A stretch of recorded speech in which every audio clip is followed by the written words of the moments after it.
Sí, buenas tardes. Pido disculpas, pero es más confortable que yo hable en portugués. ¿Está bien?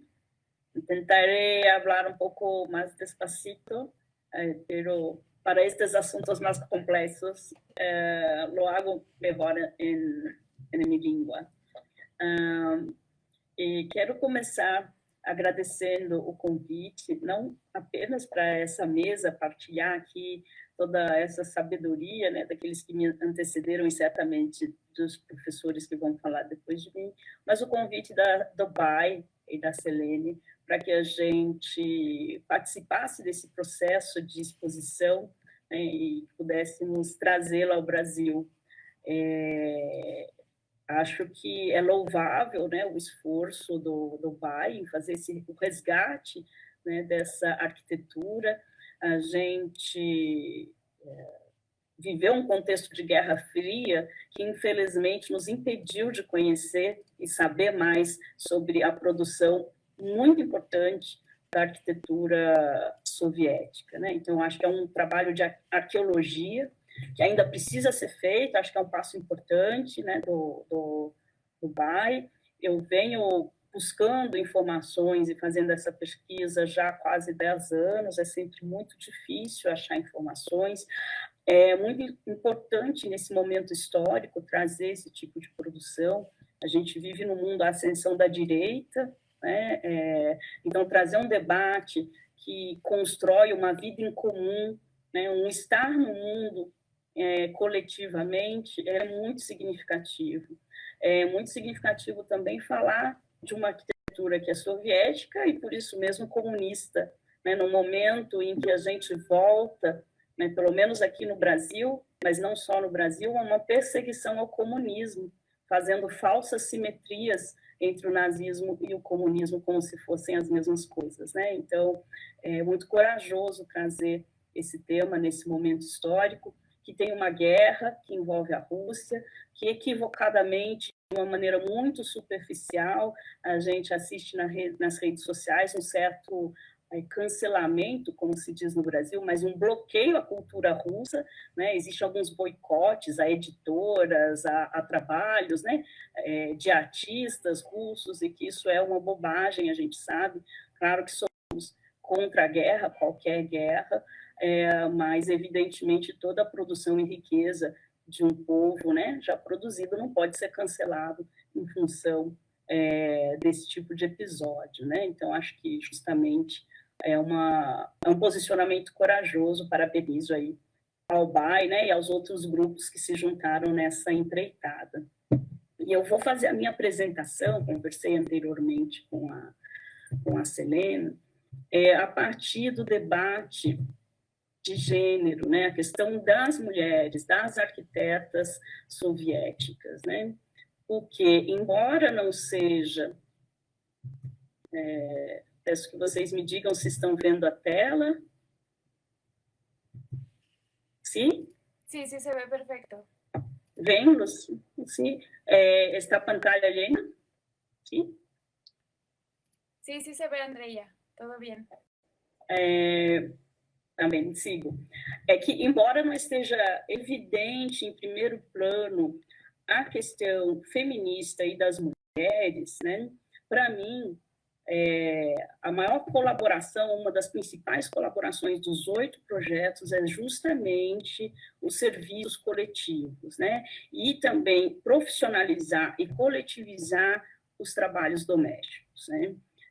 E que não dá para a gente pensar a habitação isoladamente, sem considerar os equipamentos públicos, especialmente aqueles que vão desonerar as mulheres, porque na divisão sexual do trabalho doméstico, a gente sabe que ele recai muito mais sobre as mulheres, e isso 100 anos depois, sabemos que continua esse mesmo recorte, e, portanto, pensar a habitação junto com o equipamento público é fundamental também para uma maior equidade de gênero. E aí eu gostaria de ressaltar isso no projeto. Eu acho importante que a gente traga o quanto o debate feminista ele era orgânico na Revolução Russa, né? A gente teve mulheres fundamentais ali no primeiro escalão da Revolução, como é o caso da Alessandra Kollontai, que foi uma das principais ideólogas da Revolução, e aqui nessa foto que eu trago, ela está num discurso na segunda Conferência Internacional de Mulheres, né? Eu vou fazer a minha fala a partir desse material que a gente fez aqui, no caso, a partir do Sindicato Docente da UNILA. Nós comemoramos em 2017, né, os 100 anos da Revolução, já com um evento que tratava das mulheres na Revolução. E em 2020 publicamos esse caderno, 100 anos de Vurrútemas, Mulheres, Artes e Revolução. Mas eu começo a minha fala para a gente lembrar o que era aquele ambiente político de debate, né? A importância da Nadia Krupskaya no debate sobre educação, como ela teve um papel central no comissariado da educação, uma das responsáveis pelo sistema educativo soviético e pelo desenvolvimento das bibliotecas russas. A gente sabe que as bibliotecas elas foram fundamentais em todo o programa revolucionário. Da Varvara Stepanova, que também vem ali da Vurrútemas, né, uma importante artista e designer têxtil, que vai revolucionar o debate sobre vestuário. Ela já, ali naquele período, já estava propondo um desenho de vestuário sem gênero, né, que as roupas não têm gênero, né, o que parece tão contemporâneo, mas ainda tão necessário de ser dito nos tempos de hoje. A Esther Schulbe, que vai ser pioneira no cinema também, no filme de compilação, e que vai trazer, né, Eisenstein para dentro do cinema, né, responsável pelo primeiro emprego de Eisenstein no cinema. A gente conhece bastante Eisenstein, mas ouve falar muito pouco da importância da Esther Schulbe, né? Justamente por conta de um apagamento que a gente sabe que é histórico das mulheres, né, e dos feitos das mulheres nas mais diversas áreas, né? E aí eu acredito que justo esse debate estava na agenda do dia. E a gente está falando de um concurso que Pasternak, no seu texto de apresentação desse concurso, né, que integra, inclusive, a exposição, né, vai dizer que é um presente ali do grupo do Arquitetura Contemporânea para o aniversário de 10 anos da Revolução.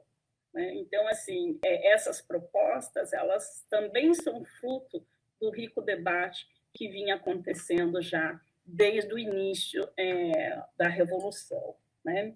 E aí eu venho trabalhando a partir da sociologia das ausências, né, que é um conceito aí desenvolvido pelo sociólogo português Boaventura de Sousa Santos, né, e que eu vou levantar de que muito do que se produz como não muito do que a gente acha que não existe, na verdade, é produzido como não inexistente. E aí eu vou trazer a produção arquitetônica dessas experiências revolucionárias também uma produção de não existência por conta do contexto da Guerra Fria. Mas isso é sobreposto ao apagamento também das mulheres. Então, se por um lado é difícil a gente achar informação sobre a arquitetura soviética, e é difícil, né? Por outro lado, dentro dessa dificuldade, é mais fácil a gente acessar o trabalho dos homens, né, do Moisés Ginsburg, do próprio Pasternak, de Sobolev, do que das mulheres arquitetas nesse período. Né? E ainda bem que temos no concurso o projeto das duas arquitetas, né? Mas não seria de se estranhar que não tivesse nenhuma arquiteta ali destacada, embora elas estivessem presentes, estavam produzindo muito durante aquele período, né? E aí acho bacana destacar também a importância, né, de trazer uma exposição como essa, porque ali a gente está materializando um processo revolucionário importante na história da humanidade, né? E aqueles arquitetos, e hoje em dia nós, né, quando a gente faz a nossa arquitetura ou no espaço da sala de aula, a gente também está ensinando a desenhar um outro mundo, né? A conceber e materializar um outro mundo. Porque o capitalismo tem naturalizado a percepção de todos, inclusive dos arquitetos, né? De que apenas um desenho de mundo é possível, em que a habitação é mercadoria, que o solo urbano e rural é mercadoria, não é? E isso tem um impacto muito grande em termos projetivos, em termos de desenho de arquitetura. E que a gente percebe com clareza nesses 8 projetos o quanto ali não está em discussão aquela habitação como mercadoria, né? E, portanto, o quanto os espaços comuns eles são fundamentais no projeto habitacional, né?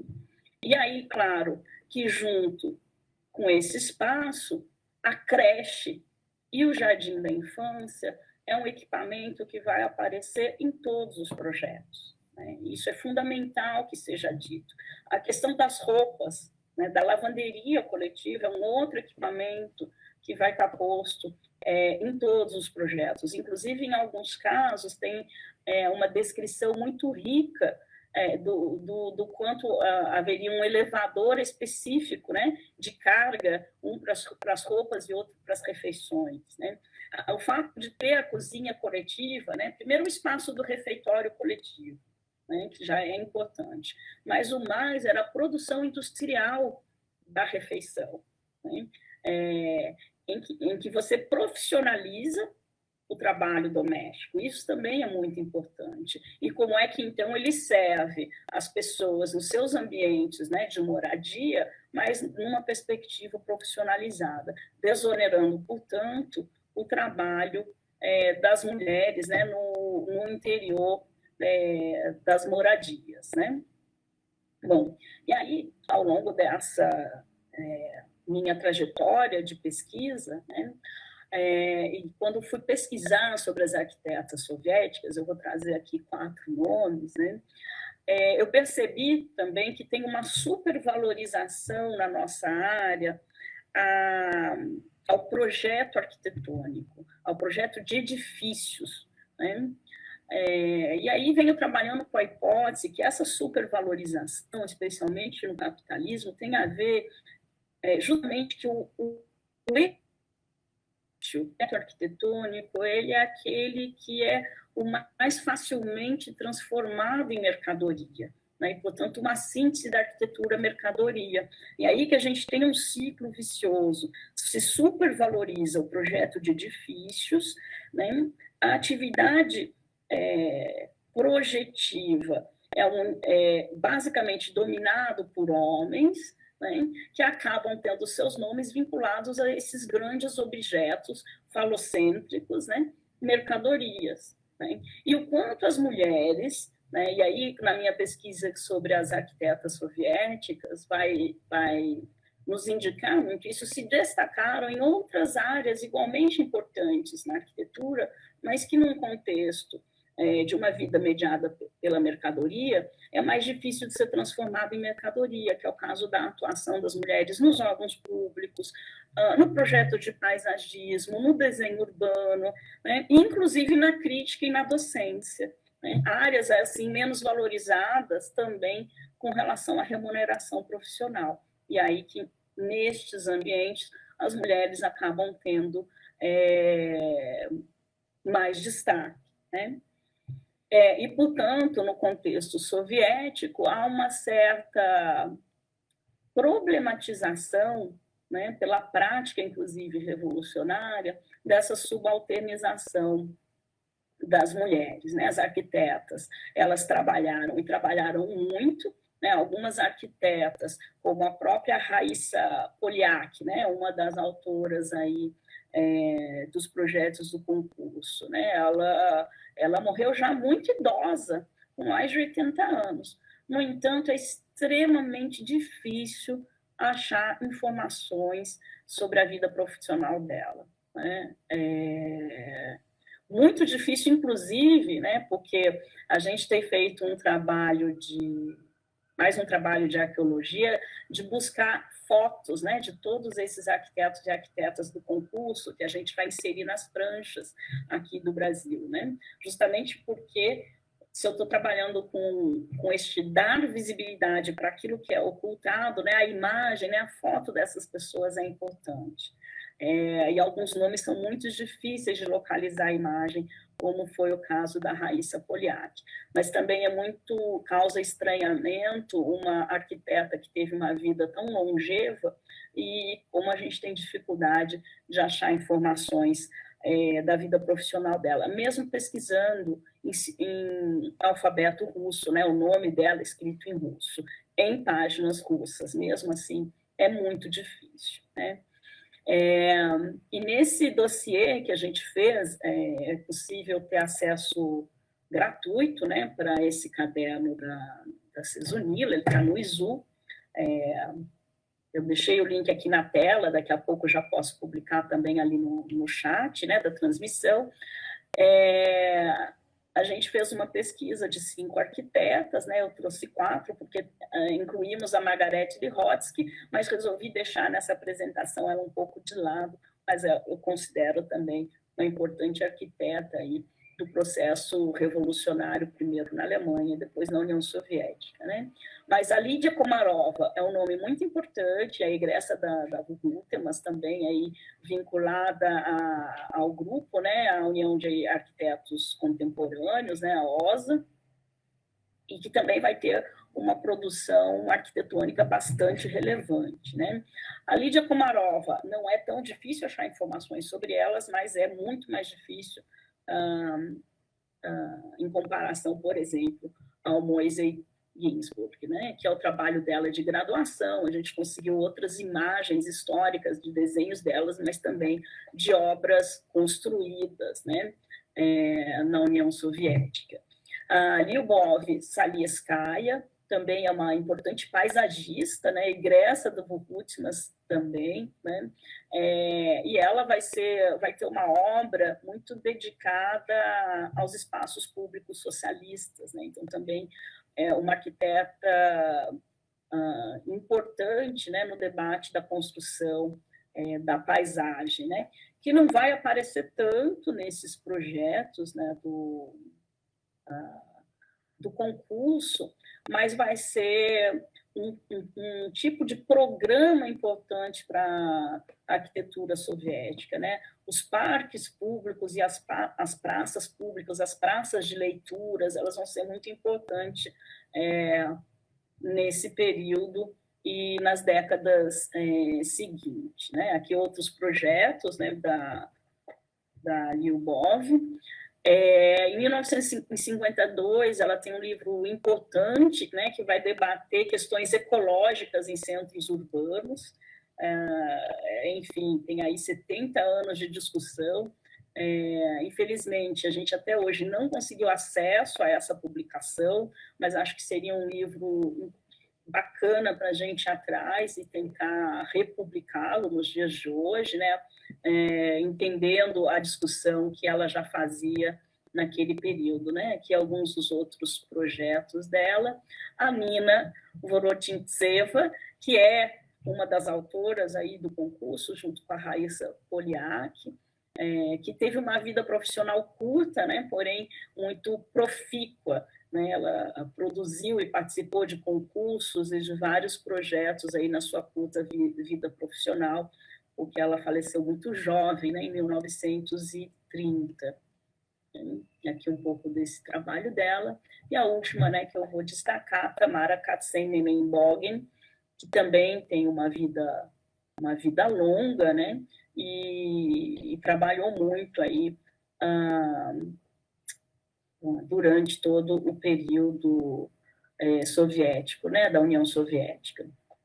Bom, eu trouxe essas mulheres primeiro para dar um pontapé inicial nesse debate, o quanto é importante sempre a gente fazer os vários recortes, os geográficos, no caso, o ideológico, né, de falar da arquitetura soviética, e também de gênero, falar das mulheres.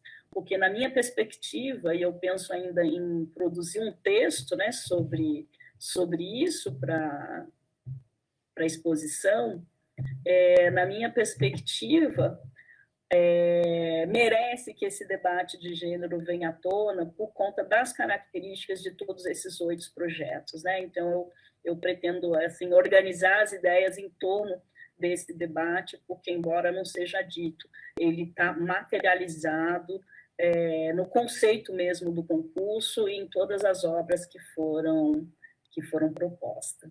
Então, era essa o que eu tinha para contribuir com o debate hoje. Obrigada.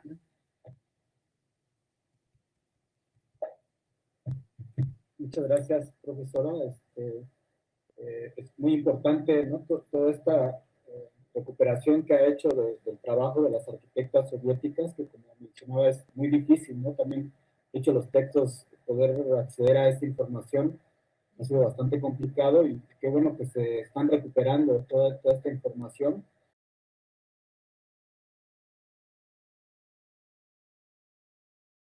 Bueno, no, yo para cerrar, la verdad que me parece que es necesaria esta reflexión, me parece que es sumamente útil y necesaria, y les agradezco mucho compartir con ustedes estas experiencias, y me parece que las tenemos que seguir profundizando, porque les decía que en nuestro país hay montones de resoluciones donde en realidad se tomó la forma y la tecnología al servicio de otra sociedad y de otra situación.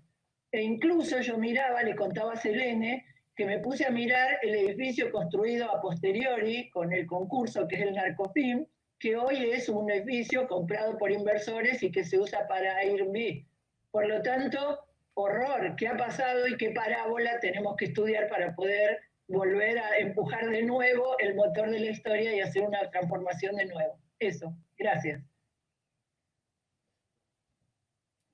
Muchas gracias, Beatriz. Bueno, sin duda es súper importante esta que nos comentas, ¿no? Una crítica al propio concurso, ¿no? Porque precisamente este conversatorio que se planteó en el sentido de la educación, de la arquitectura hacia los estudiantes, ¿no? De estos diferentes países y cómo esos estudiantes están transformando la arquitectura, ¿no? Que es una arquitectura a partir de las necesidades de la gente, ¿no? Una arquitectura que se haga con la gente, porque si no, pues no tiene mucho sentido.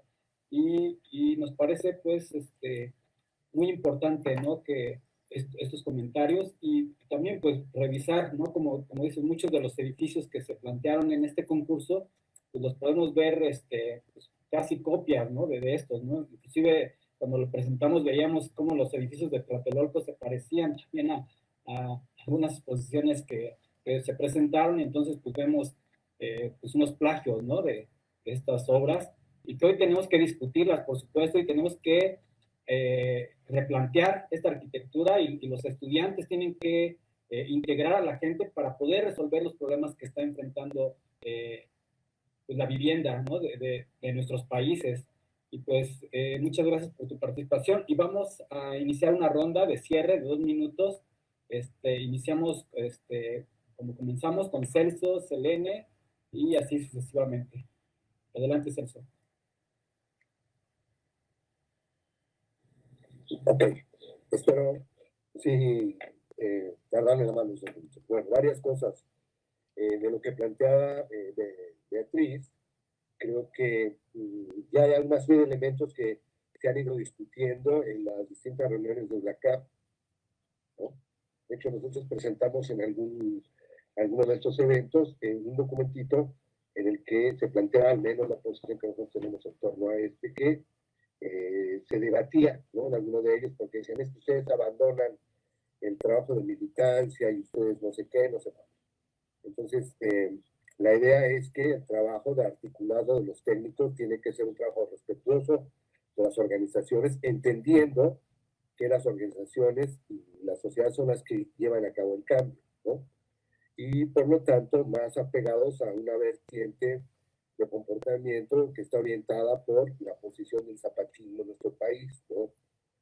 Esto que implica no solamente la cuestión del mandar obedeciendo, sino también esta cuestión de asumir la posición que le corresponde a cada uno del proceso, de ser humildes, de aportar para que otros puedan tener beneficios, ¿no? Y no buscar el lucro dentro de este tipo de procesos, ¿no? Que es la crítica que nosotros hacemos a algunos compañeros, etcétera, etcétera. Es decir, sí hay elementos que tienen que ver con esa manera de articularse, al menos como nosotros tenemos. Y relacionado con lo que comentaban otras de las compañeras, me quiero permitir leerles un fragmento del programa del Partido Comunista Ruso Bolchevique del octavo Congreso que tuvo lugar del 18 al 23 de marzo de 1919. Ellos dicen, ¿no?, precisamente hablando de la cuestión comunal, ¿no?, sin limitarse a la igualdad formal de las mujeres, el partido debe buscar liberarlas de las cargas materiales de un hogar obsoleto, reemplazándolo por casas comunales, comedores públicos, lavanderías centrales, guarderías, etc. Y la creación de una red de instituciones preescolares, guarderías, huertas, hogares, etcétera, con el fin de mejorar la educación social y la emancipación de la mujer. Ese era el sentido. Entonces, el empuje para la generación de la casa comuna, de la vivienda comunal, era no solamente hacer un edificio bonito o interesante en términos, digamos, del propio campo disciplinario, ¿no? Tenía una finalidad distinta, ¿no? Esta idea de la lucha para que las mujeres vivieran en mejores condiciones, ¿no? Otra cosa que quería comentar para cerrar nada más ya con esto es que quisiera felicitar a la compañera por el trabajo que están haciendo sobre las arquitectas soviéticas. Hay un texto, hay un libro que se llama Amazonas en la Revolución. Es un texto en el que se hace un trabajo similar al que desarrolló ella, Andrea, pero trata de artistas plásticas. Son fundamentalmente mujeres artistas plásticas que trabajaron en temas, etcétera, pero que, lógico, no, la mayor parte de ellas no son arquitectas. Y otro detalle, en el caso de Nina Bonaciera y Raiza, ellas no fueron bijutemas, ellas fueron miji, es decir, ellas fueron del Politécnico de Moscú. Por eso muchas veces los datos, cuando uno los busca en bijutemas, no aparecen, porque ellas no egresan de bijutemas, ellas egresan del miji, ¿no? De hecho, buena parte del núcleo que trabaja con los constructivistas, que tienen a la cabeza a Ginsburg, son del miji, alumnos de Ginsburg y alumnos de los hermanos Berlin, que también daban clases en el miji, además de bijutemas. Entonces, una pista para rastrearlas puede ser más bien buscar en el MIGE, el Instituto de Ingenieros Civiles de Moscú, porque ellas no son egresadas de temas. Adelante, Selena. Gracias.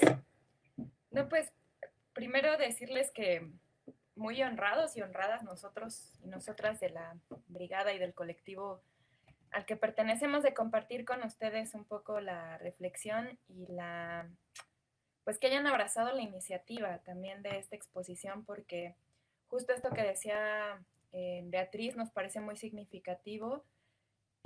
Siempre hay una visión muy dominante de la teoría de la historia de la arquitectura que ha pues mantenido a la sombra por mucho tiempo temas que para nosotros son pues muy significativos, no solo en términos de la materialización de la arquitectura, sino también de cuál es el proyecto que se construye con eso. Y esto me parece que es una de las cosas centrales que señalan tanto Beatriz como Andrea. Cuando uno ve unas propuestas y otras y demás, uno puede hacer una comparativa meramente técnica, ¿no? Y puede decir, pues en qué se parecen, cantidad de metros cuadrados, volúmenes, soluciones funcionales. Sin embargo, me parece que lo que no se puede obviar es que la arquitectura forma parte de un sistema mucho más amplio, que es cuál es ese proyecto en el cual está inserto. Y me parece que Larisa pone claves muy importantes para eso, ¿no? O sea, es decir, una arquitectura materializada puede decir muchas cosas, pero no se puede abstraer de ese contexto que genera otro tipo de relaciones, ¿no? Y en el caso, digamos, de las contradicciones actuales que nosotros vemos de la producción de la arquitectura propiamente en un sistema de financiarización mercantil y demás, da unos resultados, o sea, puede ser la misma técnica con resultados absolutamente distintos, ¿no? Y me parece que la clave puede ser cómo nos hacemos esas preguntas y para qué. O sea, nosotros desde la arquitectura, como arquitectas, como arquitectos, o como diseñadores industriales en el caso de David, o sea, ¿qué nos pregunta? ¿Cómo interpelamos a la realidad y para qué lo hacemos, no? O sea, en el caso de nosotros, lo que estamos haciendo en el colectivo, porque además esta es una primera de una serie de exposiciones que estamos trabajando, pues no solamente es la recuperación histórica de textos, de programas, de discusiones públicas que existieron y que nos parecen muy relevantes, sino es poder tener como esa inquietud sobre el papel que tiene la cultura material en un proceso mucho más amplio de transformación. Y eso implica no solo posicionarnos nosotros desde la arquitectura, sino cuál ha sido el papel de la propia disciplina a lo largo del tiempo, ¿no? Pero digamos, no es inamovible. O sea, lo que es muy interesante es que eso está en constante transformación y que depende mucho de cómo uno concibe ese proyecto o ese ser de la arquitectura o de la disciplina, porque de repente, digamos, sí es lo disciplinar, ¿no? Sí es lo técnico, pero eso, digamos, es lo de menos en el campo de una transformación mucho más amplia, donde eso solamente es una clave, un papel, etcétera.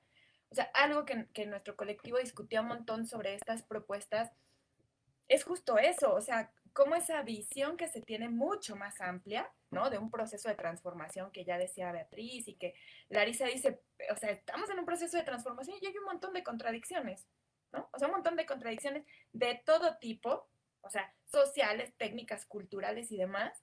Y nos parece a nosotros que esa es una de las cosas que discutía nuestro colectivo y por eso hacer esta exposición que además tenemos un montón de años trabajando en el tema. Por ahí estamos trabajando en una publicación sobre nuevas tipologías, por ejemplo, esta concepción del club obrero, y cómo esas cosas al final tienen que estar ancladas en un proyecto mucho más amplio. Y me parece que Andrea ponía preguntas que yo me he hecho mucho tiempo, ¿no? O sea, es cómo esa visión, digamos, distinta de la vida cotidiana, ¿no? Donde a lo mejor, o sea, el género es una de las cosas que hay que discutir persistentemente y permanentemente además porque hay que transformar eso, la respuesta no es tan obvia y no es tan sencilla, ¿no? Porque a veces es, bueno, o sea, a lo mejor, o sea, son muchas más variables. A mí me parece que una de las cosas que son muy de avanzada en esta visión sobre el espacio, sobre la percepción de lo cotidiano, es, o sea, esto que leía Celso del manifiesto del partido, ¿no? O sea, es cómo hacemos para que todo el mundo tenga una vida mucho más integral, ¿no? O sea, no sujeta a un rol, no sujeta a algo que definitivamente el espacio sí ancla, ¿no? O sea, que el espacio sí tiene una percepción, sí ancla, sí somete, sí transforma. Y en ese sentido, nos parece, o me parece a mí que la discusión, o sea, que salen un montón de cosas que se podrían discutir a propósito del tema, no solo como una mera, digamos, eh, como una mera cultura general de saber qué otras cosas existieron, sino más bien como cómo esas cosas nos hacen un montón de sentido, además en nuestros países, que muchas veces la pregunta es no solo el cómo hacemos, o sea, cómo desarrollamos procesos más participativos donde todo el mundo, digamos, pueda colaborar, sino además cuál es esa visión de futuro que tenemos sobre la arquitectura y que además permea nuestros procesos formativos, porque algo que tenemos en común es estamos en las universidades y eso es un espacio muy maravilloso para no solo para discutir, sino para generar otras cosas, ¿no? Entonces, pues nada más eso y agradecerles un montón de verdad que ha sido muy bueno escucharles. Andrea, increíble el trabajo que están haciendo, ojalá podamos compartir muchas más cosas. Larisa, muchas gracias. Y Bea, pues muchas gracias. Adelante, Andrea.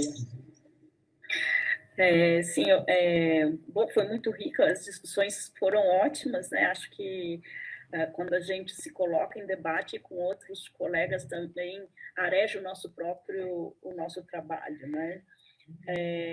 A Beatriz traz essa questão, né, de uma outra modernidade, que é muito interessante, já volto a ela, mas aqui no Brasil a gente teve a sorte, e acho que é sorte mesmo, de ter recebido o Anatoly Koch, que é um arquiteto russo que morava na França por muitos anos. Ele veio fazer o pós-doutorado dele aqui na USP.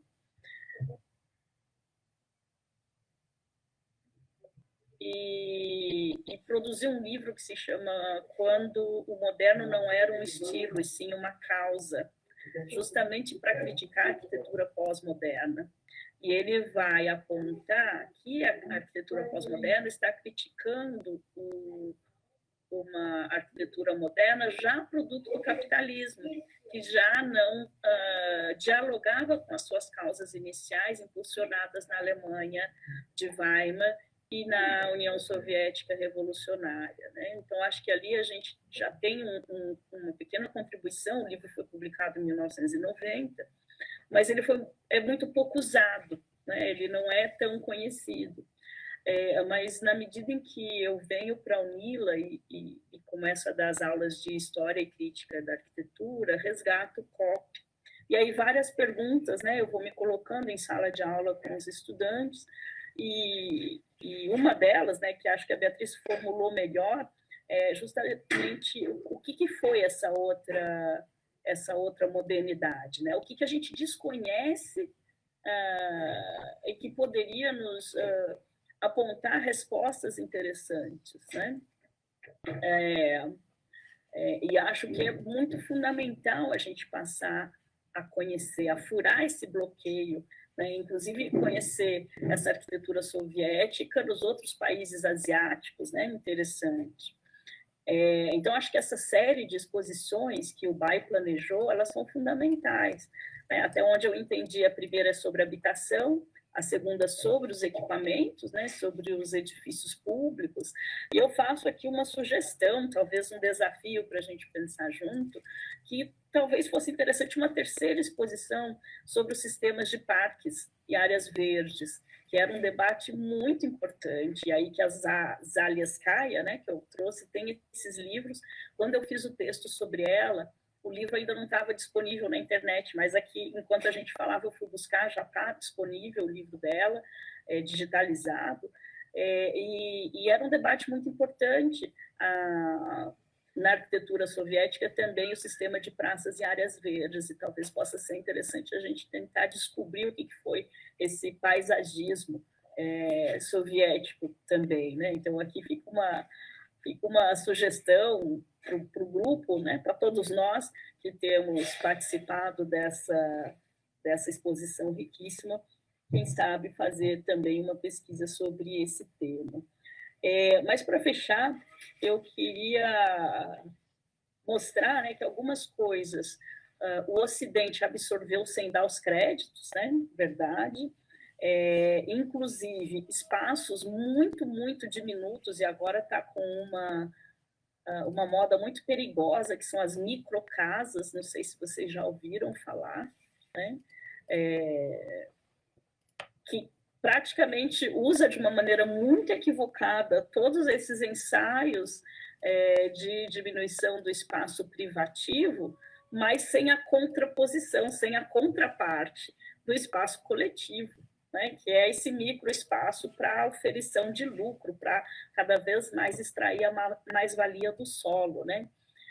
Então, tem essas distorções que me parecem muito graves, mas tem algumas coisas muito corriqueiras que a gente já nem pensa de onde vieram, mas quando a gente fala em creche no espaço urbano, a distância que a creche tem que estar da casa, a distância que as escolas primárias têm, depois as escolas de jovens e as universidades, tudo isso era do debate soviético, porque, inclusive, a educação fazia parte do debate habitacional, porque eles precisavam pensar nessa nova habitação, nessa nova unidade familiar, se a criança ia estudar em internatos e só viria para casa nos finais de semana, ou só viria para casa nas férias, ou se seriam externatos, porque isso muda a configuração da casa. Então, veja como o debate habitacional ele é atravessado por todo o debate da construção daquela nova sociedade. E, por isso, as mulheres tão importantes. Quem é que estava fazendo o debate educacional, para além da Krupskaya? Né? Estava também a Kollontai ali discutindo como é que seria a educação de meninos e meninas. Né? E aí, como é que esse debate ele é fundamental para a construção das habitações. Né? Desonerar também o trabalho doméstico. Hoje em dia, pelo menos aqui, quem já veio para o Brasil sabe que a gente tem a tal da comida por quilo, que você vai ao restaurante, se serve e pesa o prato. Né? Quando eu imagino esses refeitórios coletivos, né, claro que ali eles não iam pesar o prato, mas é o fato de você ter um restaurante, às vezes, muito pequeno perto da tua casa, que você vai lá, pode se servir e volta para casa, sem você ter que ter o trabalho do fabrico desse alimento. Quanto tudo isso era muito possível, né, de imaginar, mas que a gente foi perdendo, né? Infelizmente, se perdeu também enquanto experiência com a queda aí do Muro de Berlim, a queda da União Soviética, né? Mas acho que também uma aproximação crítica é necessária, porque, embora a gente reconheça o mérito de todos esses trabalhos, eu, nos meus últimos escritos, tenho questionado muito a hegemonia do concreto armado. E me parece que tanto a modernidade ocidental quanto a modernidade soviética apostaram no concreto armado. Né? E isso é alguma coisa que eu gostaria de entender, né? Como é que teria sido isso, e se a União Soviética chegou a fazer pesquisas ou investir em pesquisas em materiais um pouco menos, enfim, poluentes, né? Menos com um trabalho menos alienante, né? O canteiro de obras das construções de concreto armado são muito agressivos, as condições de trabalho são precaríssimas, né? Mesmo nos países, digamos, mais ricos. Então, eu teria curiosidade de como avançou ou se não avançou, inclusive, o debate sobre as condições do trabalho na construção civil, na medida em que lá também se construiu muito edifício público muito grande, usando muito concreto. Né? Então, acho que uma abordagem crítica, né, sobre o próprio material e a sua hegemonia me interessa, né, descortinar aí nos próximos anos.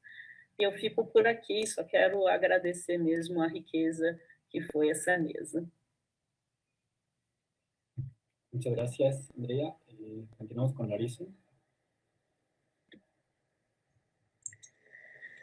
Bueno, es complicado cerrar después de escucharlos y escucharlas a ustedes. Realmente acá estoy interactuando vía WhatsApp con algunos estudiantes míos del programa de arquitectura, algunos profesores, colegas, y me dicen, bueno, ¿cómo te fue? Porque hoy en mi día tan ajetreado que tuve prácticamente preparar así la presentación como en 30 minutos.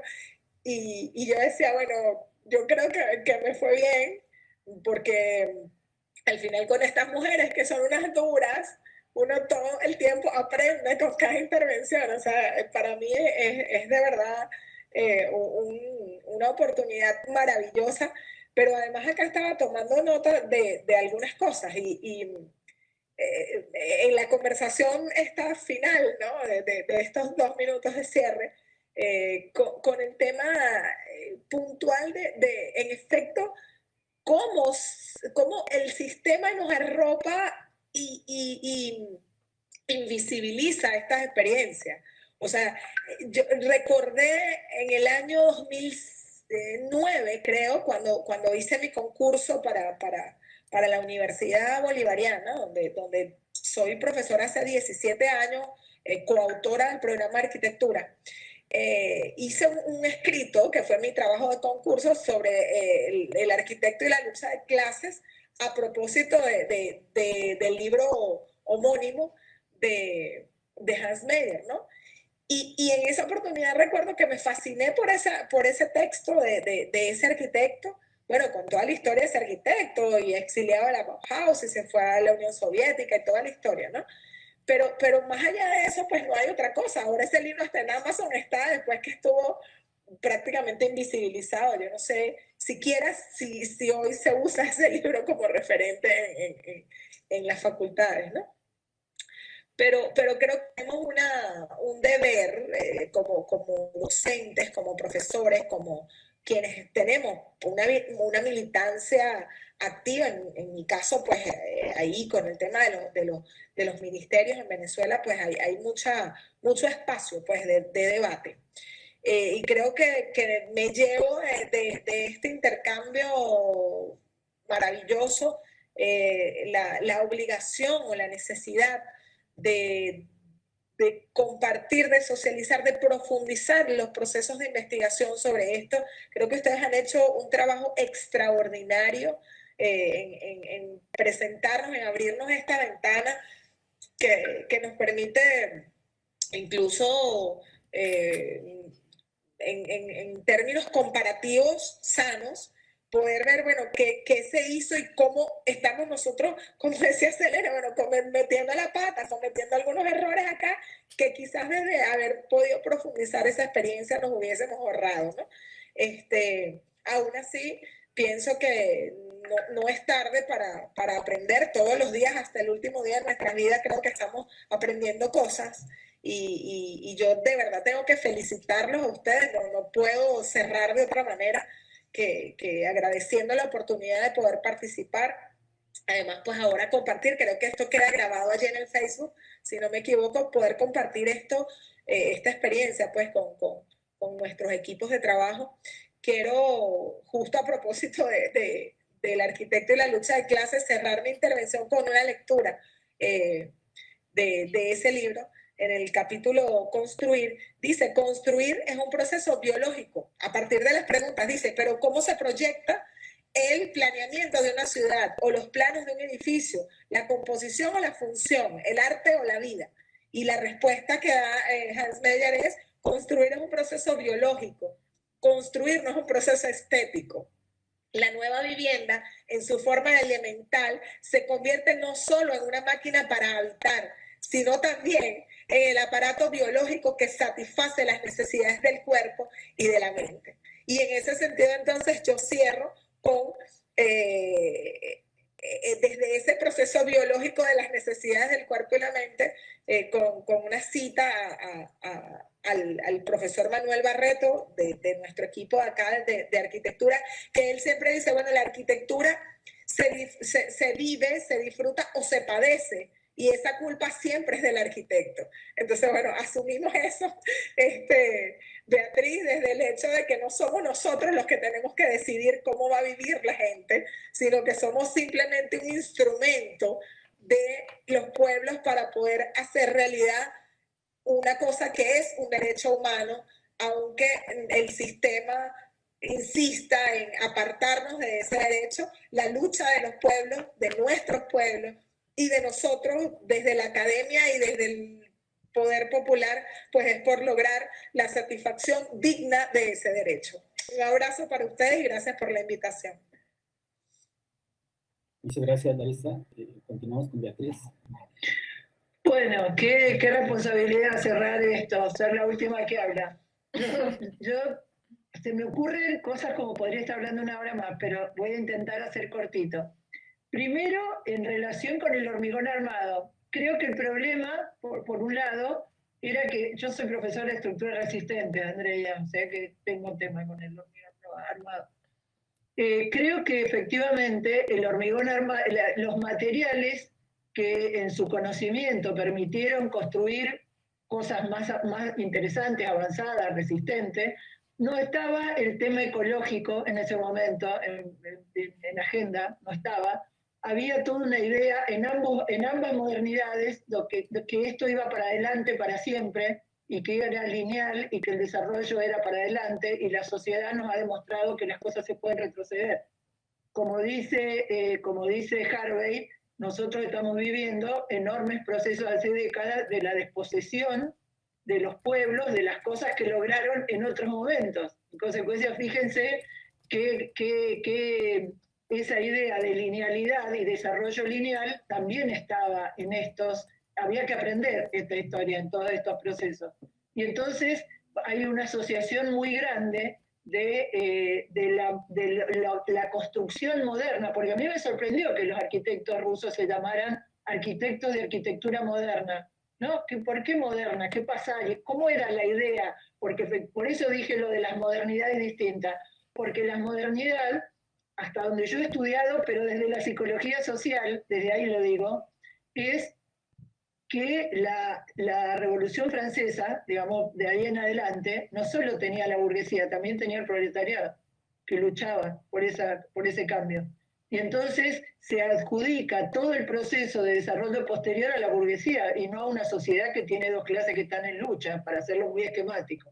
Y en ese sentido, los procesos donde esas clases sociales fueron tomando hegemonía en esos procesos con la revolución, se los tiró a la basura, pero entonces se los ocultó.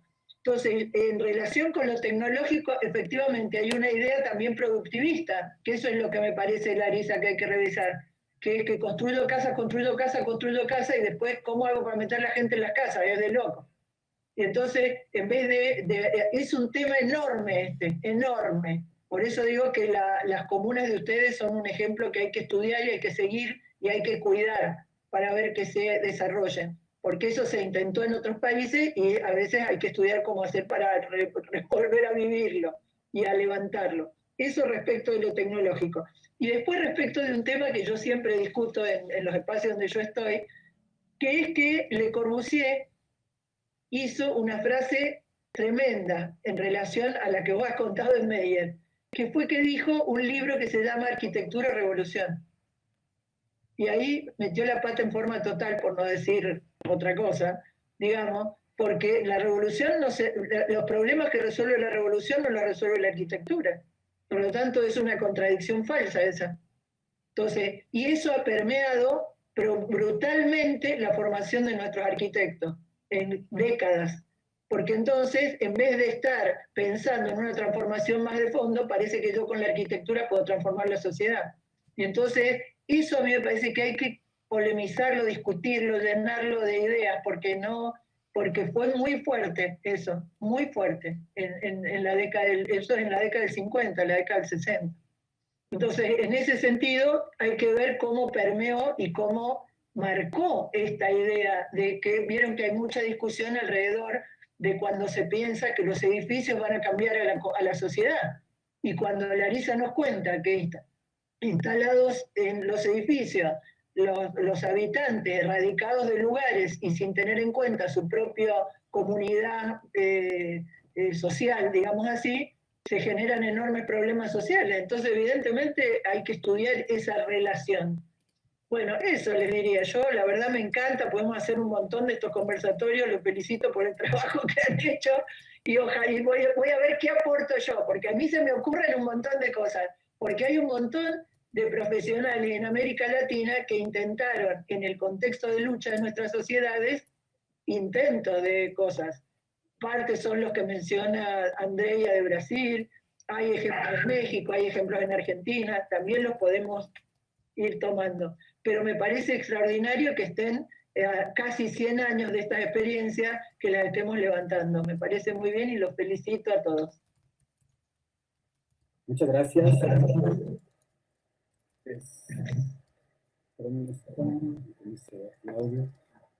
Hay algunos comentarios del Face de agradecimiento a todos ustedes que compartieron con nosotros este conversatorio.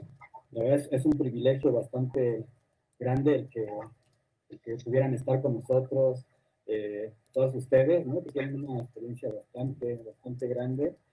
Como les decía al principio, yo creo que los currículums no los terminamos si damos el currículum de cada uno de ustedes, y pues es un privilegio también.